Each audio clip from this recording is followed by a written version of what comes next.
إن الحمد لله نحمده ونستعينه ونستغفره ونتوب إليه ونعوذ بالله من شرور أنفسنا وسيئات أعمالنا من يهده الله فلا مضل له ومن يضلل فلا هادي له وأشهد أن لا إله إلا الله وحده لا شريك له وأشهد أن محمدا عبده ورسوله لا نبي بعده يا أيها الذين آمنوا اتقوا الله حق تقاته ولا تموتن إلا وأنتم مسلمون فإن أصدق الحديث كتاب الله وخير الهدى هدى محمد صلى الله عليه وسلم وشر الأمور محدثاتها وكل محدثة بدعة وكل بدعة ضلالة وكل ضلالة في النار.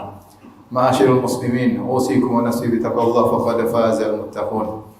Sungguhnya Allah Subhanahu wa taala telah berjanji dalam Al-Qur'an dalam firman-Nya wa qala rabbukum ud'uni astajib lakum. Dan telah berkata Rabb kalian, berdoalah kepadaku, niscaya akan aku kabulkan. Sungguhnya mengabulkan doa sangatlah mudah bagi Allah karena Dialah yang Maha Kaya. Allah berfirman dalam hadis qudsi, "Ya ibadi, law anna awwalakum wa akhirakum wa insakum wa jinnakum kanu ala sa'idin wahidin fas'aluni fa'ataitu kulla wahidin minkum mas'alatahu ma naqasa dzalika min mulki." Wahai hamba-hambaku, jika kalian seluruhnya dari yang awal sampai yang terakhir, jin maupun manusia, semuanya berkumpul di atas satu dataran, semuanya meminta kepadaku, lantas aku kabulkan setiap orang permintaannya, maka sungguhnya tidak akan mengurangi kekayaanku sama sekali. Aset Allah tanpa batas, karena Dia adalah yang Maha Kaya. Rasulullah SAW bersabda, "Yadullah mal'a." Tangan Allah penuh dengan kekayaan. Sahaul laili wan nahar, senantiasa dermawan siang dan malam. Kemudian Rasulullah mengatakan, "Ara'aita ma anfaqa mundzu khalaqas samawati wal ardh." Coba engkau pikirkan apa yang telah Allah infakkan sejak Allah ciptakan langit dan bumi hingga saat ini. Sungguhnya Allah keluarkan tidak mengurangi kekayaannya sedikit pun. Lantas kenapa sebagian doa-doa kita tidak dikabulkan oleh Allah Subhanahu wa taala? Apakah karena kekurangan aset, kekurangan kekayaan? Jawabannya tentu tidak. Maka kita sebagai orang beriman yakin bahwasanya ketika Allah tidak mengabulkan permintaan kita di dunia ini, pasti ada hikmah di baliknya. Seperti kita sayang kepada anak kita. Anak kita minta ini, minta anu, tapi tidak semua kita kabulkan padahal kita mampu untuk mengabulkannya. Karena kita tahu yang lebih maslahat untuk anak kita. Walillahil mathalul a'la, dan bagi Allah perumpamaan yang lebih tinggi. Jika seorang hamba minta kepada Allah tidak dikabulkan di dunia, pasti ada hikmah di balik itu. Kemudian Allah telah menjanjikan bahwasanya setiap doa pasti dikabulkan, namun cara mengabulkan Allah sesuai dengan aturan Allah. Dalam hadis yang sahih Rasulullah SAW bersabda, "Ma min muslimin yad'u bida'watin laisa fiha ithmun wala qati'atur rahim illa atahu Allahu biha ihda thalath." Tidaklah seorang muslim berdoa dengan suatu doa yang dalam doa tersebut tidak ada dosa dan tidak ada untuk memutuskan silaturahmi, kecuali Allah akan kabulkan dengan salah satu 3 model pengkabulan.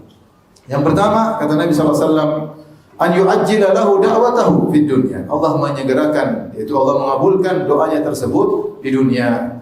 Au an yaddakhiraha lahu fil akhirah. Yang kedua, Allah tidak kabulkan di dunia, tapi Allah tunda di akhirat. Dan yang ketiga, au an yasrifa anhu minas su'i mithlaha, atau Allah palingkan dari dia keburukan yang setimpal dengan permintaan yang dia minta. Maka ketika mendengar hal ini para sahabat berkata, "Idzan nukthir." Kalau begitu ya Rasulullah, kita doa saja karena pasti dikabulkan dengan salah satu dari 3 bentuk pengkabulan. Kata Nabi SAW, "Fallahu aktsar." Allah lebih banyak lagi memudahkan. Sebanyak kalian berdoa, Allah akan mudah mengabulkan. Oleh karenanya kita yakin dan kita sadar, sering kita berdoa, sering dikabulkan, dan sering juga kita berdoa ternyata tidak dikabulkan. Yakinlah bahwasanya di balik itu ada hikmah yang lebih baik untuk kita. Jangankan kita, bahkan para nabi yang mereka mujabud da'wat, mereka doanya pasti dikabulkan. Ternyata sebagian doa-doa mereka tidak dikabulkan. Contoh seperti Nabi Nuh alaihissalam. Ketika berdoa untuk putranya, wa nada Nuh rabbahu faqala rabbi inna ibni min ahli wa inna wa'dakal haqq wa anta ahkamul hakimin. Ketika putranya Yam tenggelam, atau yang disebutkan tenggelam, maka kemudian Nuh berdoa untuk keselamatan anaknya. Dia berkata, "Ya Allah, ya Rabbku, sungguhnya putraku adalah dari keluargaku, ya, dan janjimu adalah benar dan engkau adalah pemutus yang paling bijak sebijak-bijaknya. Maka Allah menegur Nabi Nuh. Allah berkata, ya Nuh, innahu laisa min ahlika, innahu amalun ghairu salih, fala tas'alni ma laisa laka bihi ilm, inni a'idzuka an takuna minal jahilin. Wahai Nuh, sungguhnya anakmu itu bukan dari keluargamu. Innahu amalun ghairu salih, sungguhnya dia telah melakukan kafiran. Maka jangan kau minta kepadaku apa yang kau tidak punya ilmu tentangnya. Doa Nabi Nuh tidak dikabulkan.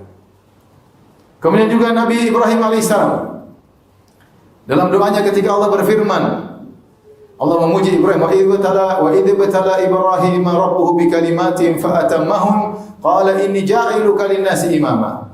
Ketika Ibrahim menjalankan tugas-tugas dari Allah, lantas dia sempurnakan tugas tersebut. Allah uji dengan berbagai ujian kepada Ibrahim alaihissalam dan Ibrahim bisa menunaikannya dengan sempurna. Allah berkata, inni ja'iluka lin-nasi imama. Aku akan menjadikan engkau sebagai pemimpin manusia.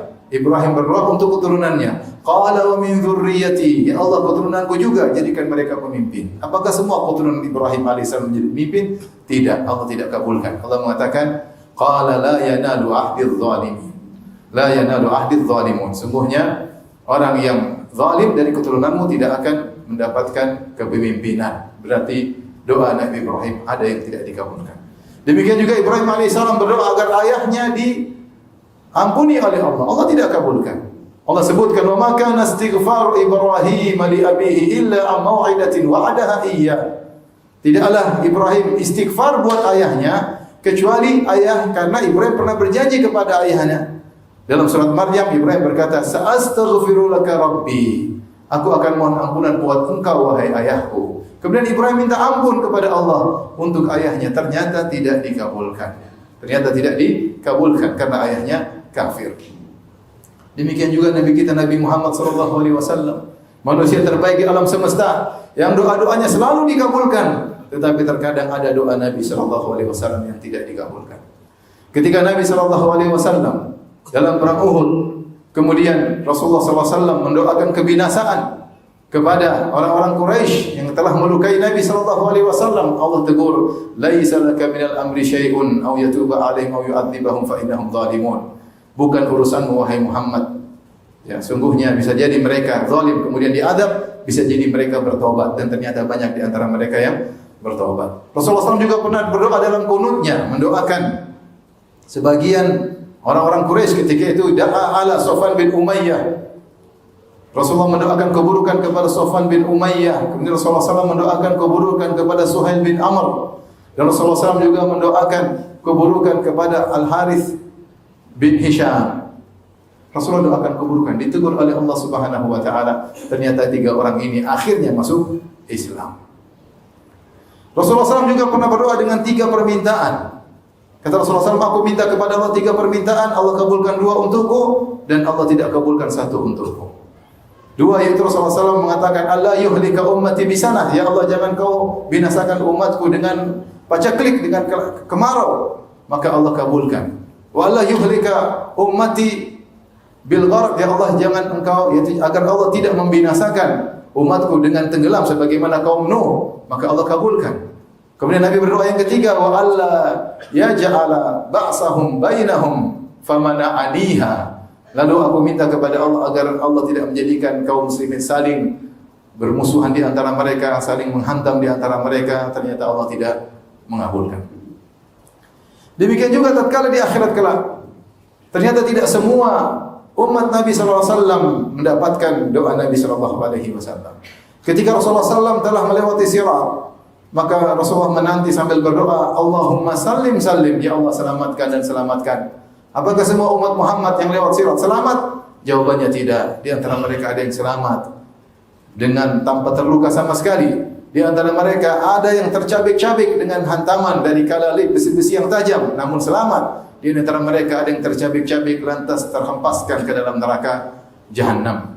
Oleh karenanya, kalau para anbiya saja terkadang doa mereka tidak dikabulkan, tentunya ada hikmah di balik itu yang Allah Maha tahu. Maka bagaimana lagi dengan kita? Tugas kita hanya husnuzon kepada Allah dan banyak berdoa. Yakinlah bahwasanya jika doa kita tidak dikabulkan, pasti ada yang lebih baik yang Allah siapkan untuk kita. Aqulu qouli hadza astaghfirullah li wa lakum wa lisa'il muslimin min kulli dhanbin khati'ah fastaghfiruhu innahu huwal ghafurur rahim. Alhamdulillahi ala ihsani wa syukru lahu ala taufiqihi wa amtinani wa asyhadu an la ilaha illallah wahdahu la syarika lahu ta'ziman li sya'nihi wa asyhadu anna Muhammadan 'abduhu wa rasuluhu da'i ila ridwani. Allahumma shalli alaihi wa ala alihi wa ashabihi wa ikhwani. Ma'asyiral muslimin, di antara bentuk pengkabulan doa di antaranya adalah ditunda di akhirat. Dan siapa yang tidak dikabulkan di dunia, maka dikabulkan di akhirat, dan tentunya ganjaran akhirat jauh lebih baik daripada ganjaran dunia. Mungkin seorang menangis kemudian berdoa kepada Allah namun tidak dikabulkan di dunia. Ingatlah, semua yang dia minta itu tidak ada yang sia-sia. Semua akan dikabulkan di akhirat dengan ganjaran yang jauh lebih indah dan abadi. Atau di antaranya adalah dipalingkan darinya keburukan yang semisalnya. Ada keburukan-keburukan Allah tidak berikan keinginan di dunia, tetapi Allah tunda, Allah palingkan dari dia keburukan-keburukan yang semisalnya yang tidak dia sadari. Ini antara bentuk pengkabulan Allah Subhanahu wa taala adalah dikabulkan di dunia. Dan dikabulkan di dunia ada dua model, langsung dikabulkan saat itu juga. Seperti Nabi Musa alaihissalam ketika berdoa, langsung dikabulkan.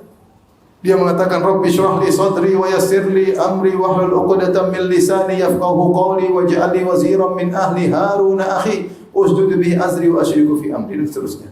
Yang Allah abadikan dalam surat Thaha. Dia mengatakan, Ya Rabbku, lapangkanlah dadaku, mudahkanlah urusanku, hilangkan kekakuan dari lisanku agar mereka paham perkataanku, jadikanlah Harun sebagai rasul sepertiku. Kata Allah, ya, Allah kabulkan, ya. Qala qad utita su'laka ya Musa, telah diberikan permohonanmu wahai Musa, dikabulkan saat itu juga. Namun terkadang doa Nabi Musa tertunda. Seperti dalam surat Yunus, Nabi Musa berdoa, Rabbana innaka ataita fir'auna wa mala'ahu zinatan wa amwalan fil hayatid dunya. Rabbana liyasuddu an sabilik. Rabbana tumis ala amwalihim washdud ala qulubihim fala yu'minu hatta yarawul adabal alim. Nabi Musa berdoa, Ya Rabbku, sungguhnya Engkau telah memberikan perhiasan dunia dan harta kepada Fir'aun dan bala tentaranya dan para pengikutnya. Mereka gunakan untuk apa, ya Allah? Mereka gunakan untuk menghalangi manusia dari jalan Engkau. Ya Allah, hancurkanlah harta mereka dan matikanlah hati mereka sehingga mereka tidak beriman, sehingga mereka merasakan adab yang pedih. Sebagian ulama mengatakan ketika Nabi Musa berdoa dengan doa tersebut, Allah mengatakan qala qad ujibat da'watukuma, telah dikabulkan doa kalian berdua. Yaitu Nabi Musa berdoa dan Harun mengaminkan, sehingga seakan-akan mereka berdua yang berdoa. Namun ternyata Allah wujudkan pengkabulan tersebut, kata sebagian salaf, ba'da arba'ina sanah, setelah 40 tahun baru Allah kabulkan doa Nabi Musa tersebut. Kenapa? Tentu ada maslahat di balik itu yang Allah ingin tunjukkan kepada Musa maupun musuhnya Fir'aun. Di antara juga yang menakjubkan seperti kisah Nabi Ibrahim alaihissalam. Ibrahim alaihissalam dikabulkan doanya banyak langsung dan sebagian doanya ditunda pengkabulannya. Ketika dia diusir dari kaumnya, fa'aradu bihi kaidan faja'alnahumul asfalin. Mereka siapkan api kemudian membakar Ibrahim, akhirnya Allah selamatkan Ibrahim. Kemudian Ibrahim keluar dari negerinya. Dia mengatakan, ini muhajirun ila rabbi sayahdin. Aku berhijrah menuju Rabbku, sungguhnya dia akan memberi petunjuk kepadaku. Kemudian dia berdoa, Rabbi habli minas salihin. Ya Allah, anugerahkanlah aku anak yang saleh. Para ahli tafsir mengatakan Ibrahim mengucapkan hal ini ketika keluar dari Babel, dari Irak, atau ketika dia sampai ke negeri Syam. Itu baru saja dia keluar dari negeri tersebut, dia berdoa. Dan ketika itu Nabi Ibrahim masih muda, karena ketika dia berdakwah dia masih muda. Sebagaimana disebutkan dalam Al-Quran, qalu sami'na fatan yadhkuruhum yuqalu lahu Ibrahim. Kata kaumnya, kami mendengar ada seorang pemuda suka ngejek-ngejek Tuhan-Tuhan kita, namanya Ibrahim. Fatan, masih muda, mungkin 20-an. Kemudian dia berdoa, Ya Rabbku, anugerahkan aku anak yang saleh. Kapan dikabulkan? Ternyata anak saleh tersebut baru datang ketika usia Ibrahim 80 tahun. Itu puluhan tahun Ibrahim berdoa, baru dikabulkan setelah puluhan tahun.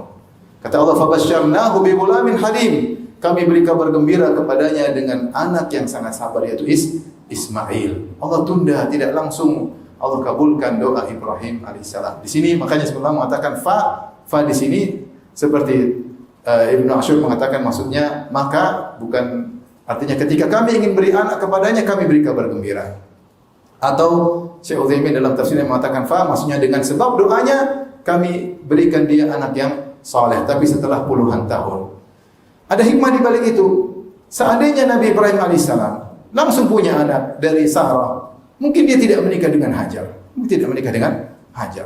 Tetapi ketika dia tidak punya anak sampai puluhan tahun, akhirnya mereka punya pembantu namanya Hajar. Akhirnya Sarah kasihan sama suaminya. Akhirnya suaminya disuruh nikah sama pembantunya, Hajar. Akhirnya dia nikah sama Hajar. Akhirnya punya anak namanya Ismail, anak pertama setelah puluhan tahun. Seandainya dia punya anak langsung dari Hajar, dari Sarah, mungkin Sarah tidak mengizinkan dia menikah dengan pembantunya.